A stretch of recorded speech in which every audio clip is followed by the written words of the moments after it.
Hello दोस्तों, कैसे हैं आप सब। आपका स्वागत है हमारे मिश्रा इलेक्ट्रिकल क्लासेस में।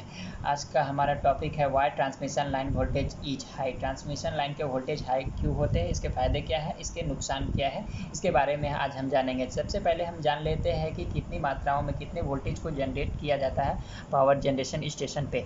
तो हम बेसिकली जो जनरेशन स्टेशन होती है वह 6.6 केवी और 11 केवी को जनरेट की जाती है। फिर इसको क्या किया जाता है, स्टेप अप किया जाता है। स्टेप अप करने के बाद इसको लंबी दूरी तक ट्रांसमिट की जाती है। 11 केवी को 11 केवी को ये क्या किया जाता है 220 केवी में कन्वर्ट करके इसको लंबी दूरी तक भेजा जाता है। इसके कुछ फ़ायदे हैं। इसके फ़ायदे क्या है, इसके फ़ायदे यह है कि वोल्टेज ड्रॉप को ये कम हो जाती है।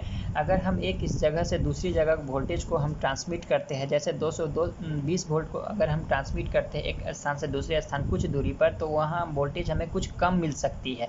वो इसलिए ऐसा होगा कि वायर में रेजिस्टेंस होंगे। वायर में रेजिस्टेंस होने के कारण वोल्टेज कम हो जाएगा। बेसिकली आप जब गाड़ी चलाते हैं तो बीच में कंकड़ आने के कारण आपकी गाड़ी की स्पीड कम हो जाती है। वैसे ही वायर के रेजिस्टेंस होने के कारण हमारे वोल्टेज कुछ ड्रॉप होंगे और हम लंबी दूरी तक इसको नहीं भेज सकते हैं। इससे और दूरी पर अगर हमें भेजना हो तो वहाँ और भी वोल्टेज कम होंगे, जिस कारण से हम लोड को नहीं चला सकते हैं। इसलिए वोल्टेज को क्या किया जाता है कि स्टेप अप करके लंबी दूरी तक भेजा जाता है।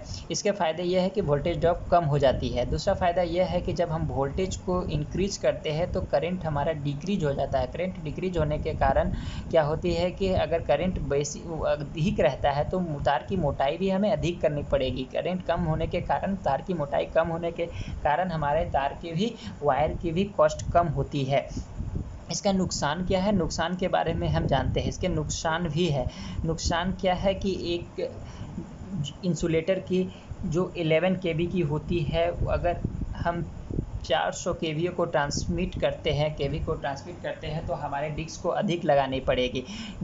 एक डिस्क की कॉस्ट अधिक होती है, तो वैसे ऐसे हमें बहुत सारे डिस्क लगाने होंगे। दूसरा है, हमें टावर्स की हाइट को बढ़ानी पड़ेगी। कम हाइट वाले में 11 केवी को ट्रांसमिट की जाती है, उस पर हम 400 केवी यानी 400 केवी को अगर हम ट्रांसमिट करते हैं तो वो हमारा ग्राउंड फॉल्ट हो सकता है। ग्राउंड फॉल्ट होने से हमारे ट्रांसमिशन लाइन ख़राब हो सकती है।